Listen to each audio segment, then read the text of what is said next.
I'm Padina, here to show you the most glamorous ways to live a sustainable life. This is a walkthrough of my show at the Textile Museum of Canada, a bizarre collection of fashion, textiles, and art, made entirely out of discarded plastics and other things that I found in the trash. The first thing you see when you walk in is a big, beautiful pile of garbage. The bags are stretched and attached to the ceiling, falling back down as the thread that I spin. We all know that single-use plastics have dire environmental consequences.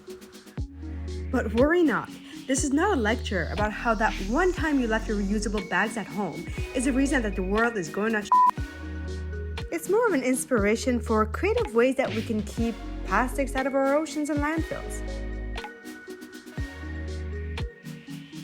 I put my blood, sweat, and tears into creating my process, so every little sample gets framed as a standalone art piece.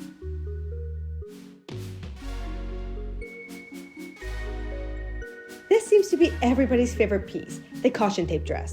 There's always caution tape floating around every construction zone in New York City, but I got lucky and found an entire roll just thrown away into the garbage bin.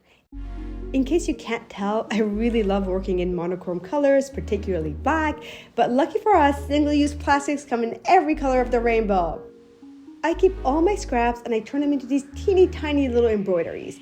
I call these tokens of lust.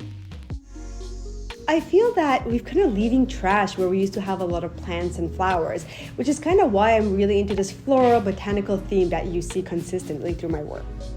You made it through part 1!